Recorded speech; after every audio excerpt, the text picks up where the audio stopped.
¿Cómo están? Bienvenidos y bienvenidas a una nueva edición de Conversaciones Desastrosas. Bueno, les cuento que esta vez estamos grabando desde la ciudad de Bruselas, en Bélgica, donde hace un par de días fue epicentro de una gran manifestación que seguramente ustedes vieron en la televisión a nivel internacional, una manifestación de agricultores aquí fundamentalmente en el barrio europeo, pero que ya viene desde hace bastante tiempo agitándose las aguas en este tema y particularmente en algunos países con un poder mucho más fuerte, digamos, de movilización de agricultores, como el caso de Francia. Pero tal como veremos hoy día, y conversaremos con alguien que está absolutamente involucrado, conocedor de la práctica de lo que significa el tema de la importación, exportación agrícola, el tema de la política agrícola común aquí en Europa, vamos a darnos cuenta que esto no es un tema nuevo, que sí tiene ribetes distintos y es justamente lo que hoy día vamos a tratar de darles a conocer junto a Juan González, quien es consultor y representante de empresas agrícolas del Mercosur, quien ha tenido la gran amabilidad de concedernos este tiempo para conversar de este tema. Muchas gracias, Juan. Buenas tardes, Paulina. Muchas gracias para ti. Bueno, mira, yo decía, lo primero fue que yo te vi en una entrevista en un canal de televisión en Francia hablando justamente de este tema. Y me gustaría que, aprovechando que además hablas español, porque eres español, belga español, que pudiéramos conversar y explicarle a la gente.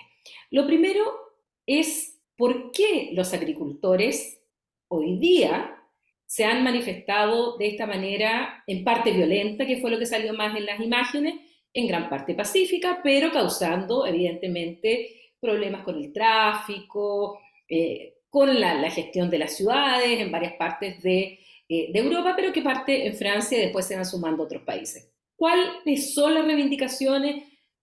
¿Son todas las mismas o depende de cada país, de cada gremio? Trata de aclararnos un poquito eso que, a los que no entendemos. Bien, es un tema bien complejo y vamos a tratar de anudar un poco todas estas protestas que fueron partiendo primero en Holanda, que fueron las más importantes, incluso hubo enfrentamientos, creo que en alguna zona de Alemania, donde llegaron a tiros entre la policía y los productores, pero se vio en Italia, se vieron protestas idénticas en España, en Francia, en Bélgica, Alemania. Y son protestas que vienen ya arrastrándose de más de 10 años. Yo creo que la Unión Europea no logra encontrar un punto de equilibrio con el sector agrícola en Europa y entonces efectivamente yo creo que cada país tiene dolencias distintas, cada país tiene dolencias distintas, pero todas apuntan a la Unión Europea, a Bruselas con su política de agrícola común, la PAC en particular, y sobre todo por un desconocimiento y unas aplicaciones administrativas y de normas agrícolas hechas por tecnócratas, hechas en oficinas, y donde la Unión Europea considera que toda la agricultura europea es lineal. Es decir, que tanto de un lado como del otro lado se produce todo de la misma manera y que estamos todos alineados dentro de una misma política agrícola. Eso es una de las primeras cosas, pero cada país tiene después, en función de su agricultura propia, las problemáticas que se les presenta en función de la particularidad de cada uno. Doy el ejemplo de los holandeses. Hoy día los holandeses tienen, por tener efectivamente un exceso de ganadería bovina y de leche, pues tienen un problema de contaminación de azota en los suelos y por la cual efectivamente la Unión Europea y el gobierno holandés quieren suprimir el 50% del cheptel bovino de Holanda. y eso los agricultores no lo aceptan. Entonces, tenemos cada uno reivindicaciones diferentes. Otros son sobre la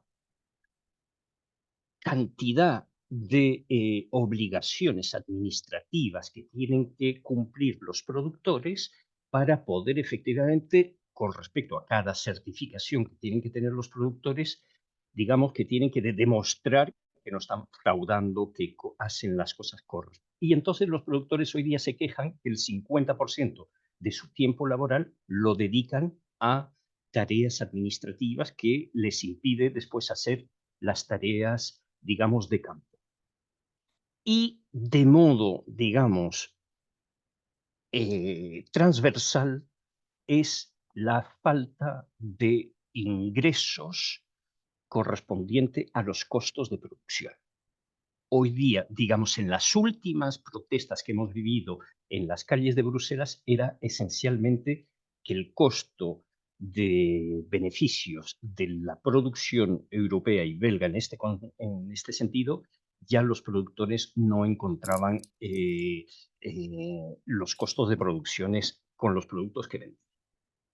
Ese es un tema muy importante porque eso después volveremos a hablar de esto, pero a grosso modo ya son más de 5 años de protestas que los productores vienen arrastrando, cada uno con su gobierno respectivo, y cada gobierno se aferra a las políticas agrícolas comunes, con lo cual es un diálogo de sordo porque cada país tiene un margen muy escaso y muy reducido para poder efectivamente cambiar las normas de la política agrícola común. Eso por un lado, pero luego todo ese descontento rebalsa con un discurso que viene sobre todo de los grupos ecologistas, a la cual hay un discurso permanente de criminalización de la labor del agricultor. Es decir, es prácticamente acusarlo al cotidiano de cometer un ecocidio. Menos mal que ya no existe Nuremberg, si no, tendríamos probablemente todos los agricultores en la corte de Nuremberg condenados por ecocidio. Entonces, hoy día todos los partidos ecologistas apuntan a una nueva agricultura, una agricultura completamente diferenciada que tenga que respetar efectivamente nuevas normas medioambientales, nuevas normas de ecología, nuevas normas de alimentación, pero todo eso viene a agregarse a un discurso demagógico sobre ya una cantidad de obligaciones administrativas ya en marcha. Ahora, frente a eso, para dar un contexto y para quienes nos están escuchando, la política agrícola común viene desde los orígenes de la integración europea, es decir, desde la Comunidad Económica Europea, hoy Unión Exacto. Europea, donde fue una suerte de acuerdo entre, al crear esta Comunidad Económica Europea y pensando fundamentalmente después en un mercado común, que por un lado estaban los alemanes, que son fuertes en la parte industrial, frente a los otros estados que tienen una industria menos competitiva, pero tienen una agricultura mucho mayor que la de Alemania. Entonces, de alguna manera, se llega a este acuerdo para crear la Comunidad Económica Europea, que es la llamada PAC, la Política Agrícola Común, en el cual del presupuesto de la Unión, de las comunidades europeas, hoy día Unión Europea, una parte de ese presupuesto se va a la agricultura. Una de las críticas que hay es que, por un lado, bueno, pasamos de 6 estados en esta integración europea a 28, hoy día 27 estados, pensando en que podrían ser incluso más en un futuro, y que, bueno, hay un presupuesto de 378.000 millones de euros para el periodo 2021-2027, Exacto. el cual es bastante, pero que un 20% de ese presupuesto se va a un 80% de grandes productores y que además que en esta nueva actualización que se hace de la PAC, donde se ajusta algunas normas, precisamente lo que tú señalabas, de protección del medio ambiente, cómo conciliarlo con el Green Deal, es decir, este acuerdo de la Unión Europea por la lucha contra el cambio climático, en el cual solo un 3% de ese presupuesto va a los jóvenes y un pequeño porcentaje va a los pequeños y medianos agricultores. ¿Cómo conciliar también aquello? Porque, tal como tú decías, hay diferencias también entre, porque también hay una, yo leía el editorial hoy día del diario El País y una columna del diario El País, donde también decían, no todos los agricultores son iguales. O sea, en el campo, en el sector rural, hay un porcentaje grande de personas que también viven del servicio, viven de la industria, y una parte es de la agricultura. O sea, que algunos sectores también se están aprovechando políticamente de esto, de plantear como el agricultor pobre del rural y frente al urbanista, al citadino rico de la ciudad, cuando realmente eso tampoco es así. ¿Cómo conciliar esto? Cambio climático, diferencia entre los estados, diferencia entre los propios agricultores para poder mejorar esto y que en definitiva siga el tema de la solidaridad y siga también el tema de un desarrollo productivo sostenible con el medio ambiente. Claro. Primero, voy a dar una primera opinión personal. No tiene arreglo. Eso no tiene arreglo porque también va a función del país del que hablamos. Obviamente, no es lo mismo una granja productiva en Luxemburgo a una granja productiva en Polonia.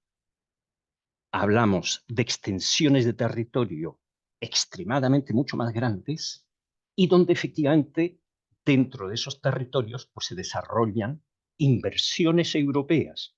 Por ejemplo, para dar un ejemplo de Nutella, que va a Georgia y tiene 8.000, 9.000 hectáreas de avellanas para el chocolate.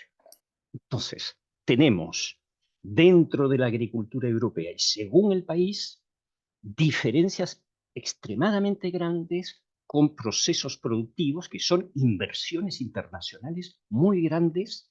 Y voy a dar el ejemplo de Rumania. Rumania es un país agrícola extraordinario, pero todos los desarrollos agrícolas que son ahí son inversiones millonarias enormes, con lo cual automáticamente la Unión Europea dentro del está dejando que efectivamente estas desigualdades se produzcan, y se desarrollan y la Unión Europea participa en parte a estos financiamientos. Para dar otro ejemplo similar fuera de la Unión Europea, tenemos Marruecos a las puertas y la Unión Europea dentro de un principio de hay que ayudar a África, hay que ayudar a desarrollarse, hay que desarrollar industria, se van las industrias europeas que benefician de fondos, se instalan en Marruecos, pero después esa producción, al ser ellos inversionistas europeos, quieren que esa producción vuelva a Europa. Entonces, tenemos una desigualdad galopante que va a ser muy difícil de frenar, muy difícil de frenar. Y dentro de eso es cómo hacemos para proteger el pequeño productor. Hoy día no hay mecanismo para proteger el pequeño productor. Cuando uno escucha que un pequeño agricultor que tiene una filosofía de agricultura pequeña, familiar y otra, que se tiene que levantar a las 5 de la mañana para trabajar con sus animales, sacarles la leche, darles de comer, luego agarrar su auto a las 9:30 de la mañana para partir al trabajo, para sobrevivir, alimentar a su familia y volver por la tarde y seguir dando la comida a sus animales. Sí, esos pequeños agricultores no pueden sobrevivir frente a la agricultura que se está desarrollando en Europa. No pueden. Luego, hoy día, gracias a esta crisis, estamos viendo cómo cada uno trata ahora de establecer barreras de protección a sus propios productores con su mercado nacional. Y sin embargo, estamos en Europa. Cuando uno escucha a los franceses dicen que la culpa la tienen los españoles y los italianos. Los españoles dicen que la culpa la tiene Marruecos. Cuando escuchamos los polacos hoy día, los polacos dicen que la culpa la tienen los ucranianos y los alemanes dicen que la culpa la tiene Turquía. Entonces, ¿todos tienen la culpa? todos apuntan a la Unión Europea y nadie tiene la culpa. Entonces, dentro de esa cacofonía, ¿cómo arreglamos el patio? Porque nadie quiere asumir las responsabilidades y estamos dentro de Europa. Con lo cual, para Europa, una manzana polaca o una manzana española es europea. Es decir, es una manzana local para un mercado que es único para todos. Y no hacemos la diferencia, según la Unión Europea, si esta manzana tiene que quedarse en Polonia o si se puede ir efectivamente a España. Salvo Ségolène Entonces, Royal, que dijo que los tomates bio y los tomates españoles eran incomibles y eran y, falsos eh, bios. y que eran falsos bios, y Sí, Pedro Sánchez le responde que le invita feliz a probar cualquier tipo de tomate en España porque eran imbatibles. Lo pongo como una anécdota porque hemos visto también imágenes en las cuales se enfrentan franceses con españoles en la frontera, donde hemos visto cómo les botan unos agricultores a otros, les bota la fruta, los tomates, las papas, la leche, y eso, como tú decías, en el fondo va contra el espíritu de lo que es la política agrícola común y que es una de las materias en las cuales hay integración. Entonces, para alguien y que mira de fuera, justamente se pregunta, bueno, ¿dónde está la integración para aquellas personas es que además defienden y están votando por algunos que quieren eliminar los subsidios? totalmente. Es ahí el ejemplo de la Ségolène Royal, el drama de la situación. Es que cuando ya los políticos se prestan también a generar más confusión dentro de lo que de un proyecto europeo que ellos votaron, que ellos defienden y que ellos potencian, de hoy día escuchar este tipo de discurso es insensato y es con ellos que vamos a tener que esperar que la solución venga. Por eso digo, es de mala solución, porque hay una situación por la parte de nuestros políticos que nos damos cuenta que no dominan esta materia. Es una materia que no domina. Ahora, con respecto a los camiones españoles reventados, tirados y todo eso, te voy a decir que hace más de 30 años que eso existe. Mm. Es decir, cuando España entró en la Unión Europea, la cantidad de camiones que se botaron a la frontera, porque Francia no quería que los camiones entraran en Francia, aunque sea de paso, para ir a dejar fruta en otros países de Europa, ya les botaban los camiones cuando pasaban. Eso ha sido recurrente, pero yo creo que Francia y España siempre se han agarrado de las mechas desde la batalla del Pirineo. O sea, vienen como malos vecinos desde hace tiempo. Pero luego, además, basta que el ánimo se caliente con los productores, que tenemos los políticos haciendo este tipo de declaraciones, pero yo creo que es declaraciones de circunstancia para calmar un poco los productores, tal como salió ahora el primer ministro francés para decir que el Mercosur no lo vamos a firmar, Macron llamando urgentemente a von der Leyen para pedirle que se aplace un poco más la firma del Tratado de Mercosur. Entonces, todo eso son actuaciones políticas lamentables, pero yo creo que de circunstancia. De Ahora circunstancia. entremos a ese tema porque efectivamente, dentro de las reivindicaciones que yo escuché aquí, afiches que habían, era justamente el tema de los acuerdos comerciales con terceros países. Si bien nombraban a Chile, incluso salió un titular en un diario español que se replicó después en Chile, en el cual yo también ahí entré como un poco a explicar que la situación no era la misma. Decían que los agricultores españoles pedían que se detuvieran las negociaciones con Chile y el Mercosur. Sí. Primero con Chile las negociaciones terminaron hace tiempo, el tratado está firmado, está aprobado por las comisiones del Parlamento y este 29 de febrero se votará en el Parlamento Europeo, que muy probablemente se apruebe, y eso ya significa que avanza en su tramitación. El tema está el Mercosur, porque evidentemente Chile no es un gran competidor para nadie, ni va a afectar el mercado europeo para nada. El tema es el Mercosur, que van más de 20 años, de los cuales comenzaron las negociaciones por un acuerdo de asociación. Y el tema fundamental de por qué estas negociaciones han estado, han avanzado, se han congelado, han retrocedido y todavía no se llega a un final, es justamente el tema agrícola. Por el lado de, de América Latina y por el lado de Europa, que se quejan también por el lado latinoamericano, el tema industrial. Es decir, si es que se abre el mercado, quieren que se abra el mercado para la industria en América Latina, por supuesto, Brasil, Argentina, Uruguay y Paraguay, dicen, bueno, europeos, ábranos el mercado a nuestros productos agrícolas, fundamentalmente la carne.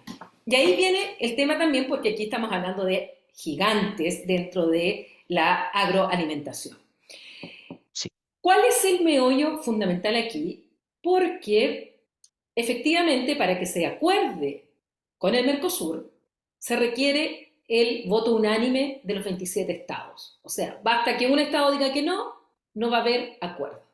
Sí, y tiene que ser ratificado, y tiene que ser ratificado por cada parlamento nacional, y exactamente. si hay parlamentos regionales, además. Sí. Bueno, bien podemos recordar lo que ocurrió con el acuerdo entre Canadá y la Unión Europea, en que bastó que el Parlamento Valón de Valonia, que es una pequeña comunidad lingüística aquí en Bélgica, votó en contra, por el cual Bélgica no podía ratificar, y con que un país no pudiera ratificar, el acuerdo con Canadá se caía para los 28 en aquella época. Bueno, finalmente eso se solucionó y hay acuerdo. Pero efectivamente, o sea, cualquier Estado podría, internamente además, bloquearlo nacionalmente. Se va a dar eso donde además nos encontramos en un periodo en que comenzó la campaña para las elecciones europeas? 6 y 9 de junio, donde se van a elegir a los europarlamentarios. Y esto ya está siendo tema. ¿Cómo ves tú esto del voto agrario que se le llama en la integración europea, sobre todo en países como Francia? Sí. Ahora, todas estas votaciones a nivel parlamentario y que los países lo ratifiquen, digamos, es un barniz de democracia. Es un barniz de democracia porque hoy día Alemania es el mayor interesado en firmar este Mercosur. Y sabemos que el peso de Alemania en la Unión Europea no es menor, no es menor. Últimamente se volvió a ratificar el acuerdo de libre comercio con Chile. Y, como bien lo dices, se va a ratificar en el Parlamento Europeo ahora. Y ese acuerdo es el puente que necesitaba la Unión Europea con el Mercosur, pasando por Chile. Porque Chile, dentro de América Latina, tiene acuerdos de libre mercado con Argentina, Brasil y otros. Con lo cual, saben, y más aún con la crisis y con todas estas maneras de los gobiernos de decir no, de hacer populismo, pues que va a haber un retraso probablemente en el Mercosur, pero de momento no les importa mucho ese atraso porque el nuevo acuerdo que se ha firmado y que exigió la Unión Europea de volver a ratificar con Chile permite en algunos puntos retomar lo que se va a esperar con el Mercosur. Con lo cual, de momento, Chile va a ser la figura de puente entre la ratificación del Mercosur y el libre mercado que tiene Chile con los países del Mercosur. Ahora bien, voy a poner en paralelo dos negociaciones que han tenido lugar en el Mercosur. La primera es la del Uruguay Round, que data del año, me parece, 1986, que la primera negociación del Uruguay Round se llevó en 1986 en Uruguay, en Punta del Este. 4 años después se hizo una segunda ronda de negociaciones que tuvo lugar en Bruselas, y la tercera se hizo en 1995 en Nueva York, donde se dio a crear la Organización Mundial del Comercio. O sea, en 10 años se llevó a cabo una negociación con muchísimos más países y en 10 años llegaron a un acuerdo para crear la Organización Mundial del Comercio. En paralelo, la Unión Europea lleva más de 25 años negociando el Mercosur.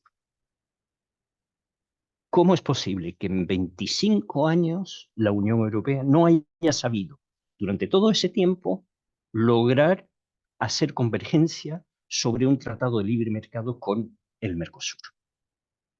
Hay varias explicaciones. Una, no había grandes intereses comerciales de por medio. Y dos, la coyuntura política del Mercosur. Y parto sobre todo porque no olvidemos que dentro del Mercosur estaba Venezuela también, que hoy día Venezuela es un país suspendido dentro del Mercosur. Así Pero en es. ese momento, no. Con lo cual, una foto de los responsables de la Unión Europea al lado de Chávez, no. Al lado de Maduro, tampoco. Junto a Bolsonaro, menos. Y así sucesivamente. Y nos fuimos regodeando, como no había mayores intereses industriales de por medio, pues nos fuimos regodeando en consideraciones demagógicas y políticas. Y así pasaron 25 años donde no se vio el interés mayor de firmar el Mercosur. Bien. Hoy día hay un interés muy importante de firmar el Mercosur. Y ese interés no es tanto en los productos agrícolas, porque, como bien decía yo en esta entrevista de televisión, con acuerdo del Mercosur o sin acuerdo del Mercosur, los intercambios se siguen haciendo, salvo que se rigen bajo las normas de la Organización Mundial del Comercio, pero hoy día aquí en Europa tenemos todos los productos agrícolas del Mercosur, que sea Argentina, Uruguay, Brasil, de Paraguay también, están todos los productos en las góndolas. Y se come carne argentina, en todos los buenos restaurantes le ofrecen carne argentina en las cartas. Entonces, con acuerdo o sin acuerdo, los productos viajan de un lado a otro y lo único que tienen es que tienen que pagar un duty imports, tanto los productos que salen del Mercosur hacia Europa como los productos europeos agrícolas que también llegan al Mercosur. Porque no olvidemos que tanto Uruguay como Brasil emiten anualmente por parte del Ministerio de Agricultura lo que llaman ellos los permisos de importación, y son permisos enormes, tanto en manzana, en peras, en kiwis, en cebollas, en todo tipo de productos que se llama el DIFA, me parece, y la Unión Europea es un continente que exporta una cantidad enorme de productos agrícolas hacia el Mercosur. Curiosamente, en todas estas protestas no se habló de esa parte. Solo se habló de la parte de lo que viene y no se habló de la parte de lo que sale. Entonces, quizás, Generalmente eso, perdón que te interrumpa Juan, generalmente esa es la visión que también hay en América Latina, así que qué bien que tú lo señales, porque se da esa idea de que solo los productos agrícolas van del sur al norte y no del norte al sur. exacto. Y luego, la segunda falsedad detrás de todo esto es que en Europa, mientras haya productos locales, no se puede importar productos, es decir, en una palabra, solo se importan los productos de contrastación. Es decir, a partir del mes de noviembre empiezan a entrar las uvas de Brasil, antes venía Argentina, pero ahora ya no, luego llega eh, Perú, luego llega Sudáfrica, llega Kenia, Zimbabue, pero porque ya no hay ese tipo de productos. Entonces, no hay ninguna competencia, ni desleal, ni competencia a producto idéntico cuando se llega los productos de contrastación de cualquier otro continente. Entonces, son unas falsedades enormes, pero todos los productos que se importan son productos de contrastación siempre y cuando ya se acabaron los productos europeos. Con lo cual, cuando hablan de deslealtad y de competencia ilegal, es falso. No existe esa competencia ilegal. Ahora, Juan, en esto de los intercambios, también es importante el hecho, yo decía, tú lo mencionabas a nivel interno, que hay algunos países que agregan normas a las que ya impone la Unión Europea. Yo escuchaba que en la radio belga que se quejaban los belgas porque no es la Unión Europea que les impone ciertos trámites burocráticos, es el Estado belga que le impone ciertas, bueno, es bien burocrático el Estado belga. Entonces, hay como un doble nivel, un nivel como tú señalabas, son normas nacionales que tienen un cierto margen, porque el grueso está en la Unión Europea, pero también se agregan estas normas locales, nacionales, que va haciendo que el agricultor, como tú señalabas, el pequeño agricultor, pase gran parte de su tiempo llenando formularios y no en el trabajo agrícola propiamente tal. Pero hay otro tema que yo le escuchaba a unos agricultores en un debate aquí de los belgas, era el tema de que las normas belgas establecen ciclos para plantar, para cosechar, que hoy día no coinciden con el clima. Porque estamos viendo, por ejemplo, que hay temperaturas muy altas en España. Hoy día acaban de decretar sequía, estado de emergencia de sequía en Cataluña, o hace una semana en Valencia harían 26 grados con la gente bañándose en el mar, donde el clima ya no se rige por esas normas que establece la ley. ¿Cómo ves eso Exacto. también? Es que en Europa, cuando tú hablabas antes de la creación de la Unión Europea, los primeros, digamos, próceres de la, la elaboración de la Unión Europea y los 6 primeros países fundadores de la Unión Europea venían con una visión de que salían de la Segunda Guerra Mundial. Se había acordado en el famoso, la cumbre de Lomé, nunca más esto. Y la construcción europea se hacía de cómo los países podían empezar a tener una relación comercial y que las relaciones comerciales no fuesen motivos a conflictos entre ellos. Hoy día somos 27. Los que dirigen hoy día la Unión Europea están lejos de los objetivos de los fundadores de la Unión Europea. Hoy día tenemos tecnócratas.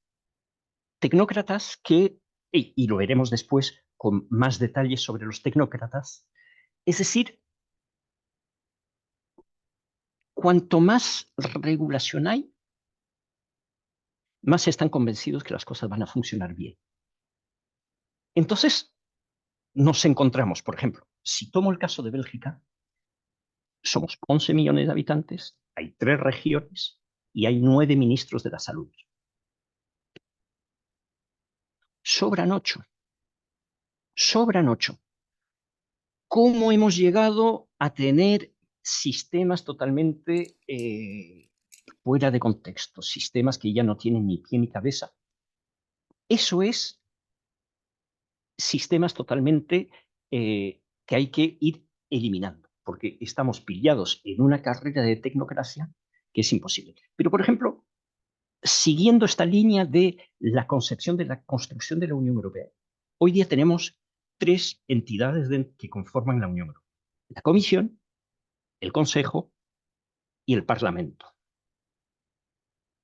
Si cojo la Comisión Europea, si cojo la Comisión Europea, todos los dirigentes de la Comisión Europea no son elegidos, son nombrados.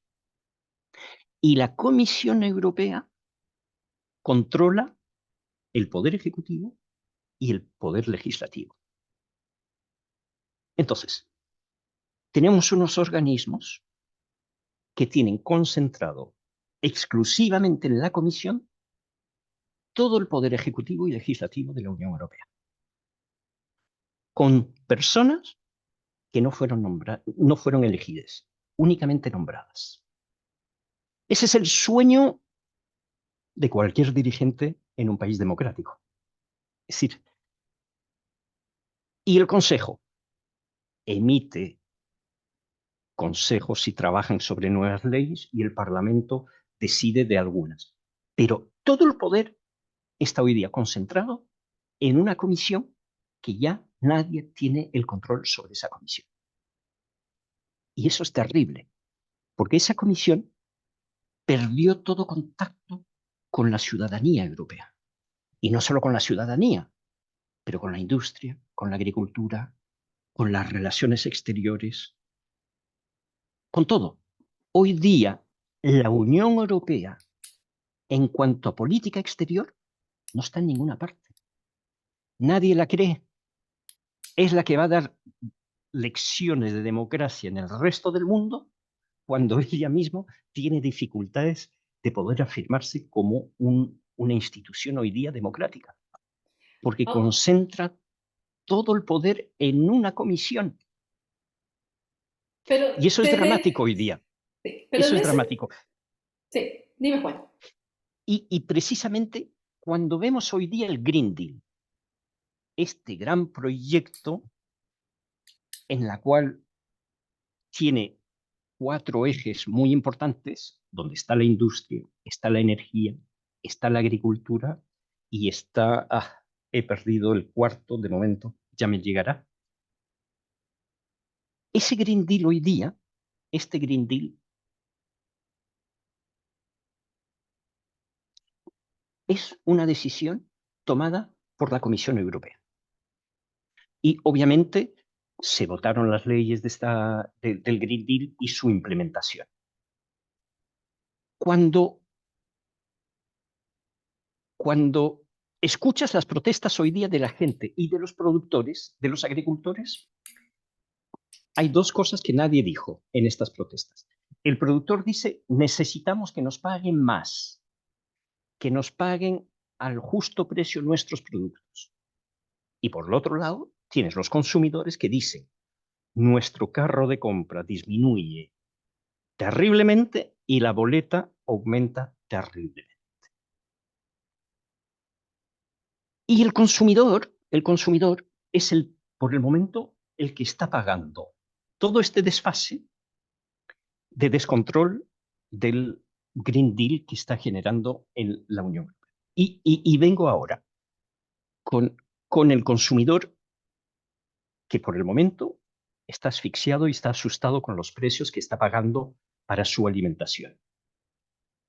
Pronto, pronto, tendrá que el consumidor desecharse de su coche eléctrico, de su coche de motor térmico y tener un coche eléctrico. Ese coche eléctrico le va a costar 60% más caro que un coche a motor térmico. Además, le van a imponer unos impuestos no sobre la potencia del auto, sino sobre el peso del auto.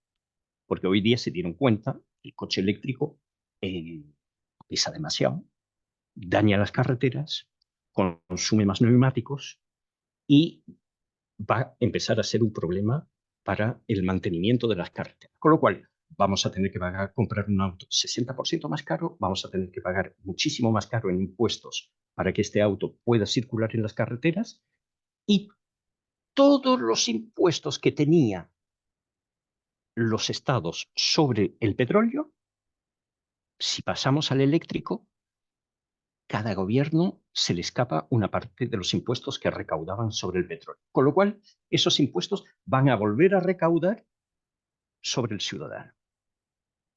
Y tenemos hoy día un ciudadano atrapado por una comisión que elabora un Green Deal y que en definitiva ese Green Deal empieza a ser un tormento para la ciudadanía, tanto para poder movilizarse más adelante con un coche eléctrico, con los costos de la energía que están subiendo, con los costos de la alimentación que van subiendo, con la demagogía verde que el Green Deal está implementando. Y hoy día todos vemos que la implementación de todo eso se está haciendo cuesta arriba. Ayer Macron dijo a la gente que no vamos a poder ofrecer puntos de recarga a toda Francia y que está pidiendo que la gente ya implemente en sus propias casas los sistemas de recarga porque Francia ya no va a poder asumir el, el poder implementar los enchufes eléctricos por toda Francia. Entonces estamos viendo un proyecto como el Green Deal, un proyecto demagógico que aún todavía estamos buscando las soluciones para implementarlo porque no sabemos ni cómo meterlo en marcha. Y eso es dramático porque ni los políticos nacionales tienen poder para detener este Green Deal y la Unión Europea no sabe todavía ni cómo implementarlo. Y dentro tenemos los productores. Ahora, para terminar, una pregunta porque la agricultura, ya hablábamos de cuánto se lleva del presupuesto europeo y la desigualdad cómo se distribuye, pero llevan una parte del presupuesto europeo con subvenciones que en otros países no tienen la agricultura y por lo tanto desde ese punto de vista la Unión Europea es proteccionista en relación a terceros países, que es lo que decimos desde América Latina. Ah, representa el 1,9% del Producto Interno Bruto total de la Unión Europea y además representa solo el 5% del empleo total, la agricultura. Sí, Y por otro lado, vemos las consecuencias nefastas del cambio climático. Europa la está sí, viviendo ahora. sí. ¿Cómo es posible, cómo ves tú, con todas estas trabas que hemos señalado, que se pueda lograr un desarrollo sostenible, una producción sostenible, en que no sean contraposición la lucha contra el cambio climático y al mismo tiempo la agricultura? ¿Cómo se puede llegar a ese equilibrio? Porque a ese equilibrio hay que llegar. Sí, hay que llevar a un equilibrio, pero yo creo que lo que hay que tratar de hacer primero y en urgencia es sacar la vertiente dramática y mortífera que le están dando al cambio climático. Es decir, hoy día o cambiamos o el planeta revienta. Es decir, estamos en una postura catastrófica frente al cambio climático. Nadie le da por el momento una visión contraria de decir, hay cambio climático, hay efectivamente zonas a las cuales vamos a tener que trabajar, pero veámosle la cosa positiva al cambio climático. Por ejemplo, la industria automovilística europea ahora dice, ¿es cierto el cambio climático? Hay que hacer implementaciones, pero el coche eléctrico no es la solución. Lo dice la industria europea. Y sin embargo, nadie escucha todos esos interventores y científicos que dicen hay que hacer cosas, pero el coche eléctrico en ningún caso es la solución al cambio climático. Y hay oídos sordos. Hay oídos sordos y seguimos planteando que el planeta se muere y se muere y se muere. Voy a dar dos ejemplos positivos de acciones con respecto al cambio climático. En el norte de París, por la zona entre el norte de París y lo que se llama la zona Nord-Pas-de-Calais de Francia, hoy día hay productores que han vuelto a plantar viñas para producir vino en toda esa zona de Francia. Y vuelven a plantar viñas porque 200 años atrás ya había viñas en esa parte. Y están hoy día muy contentos de poder volver a plantar viñas gracias al cambio climático.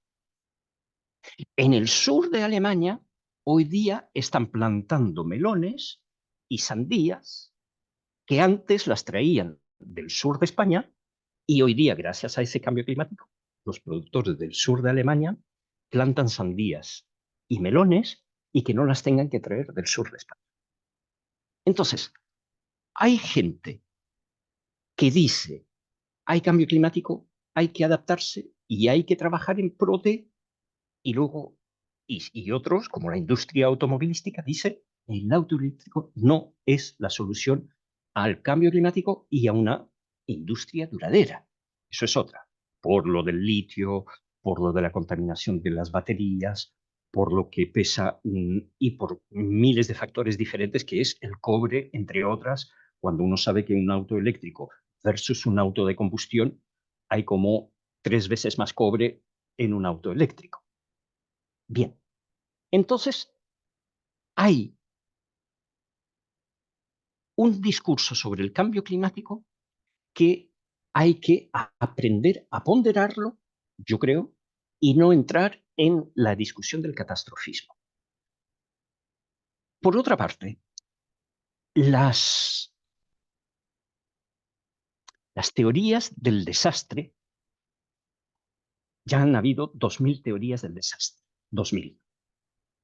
Entre otras, todas fundamentadas por científicos y, para tomar las más graciosas y las más cercanas a nosotros, ¿se acuerdan que cuando íbamos a pasar del año 2000, cuando íbamos a cambiar de siglo, todos los ordenadores se iban a parar, todos los ordenadores se iban a detenerse?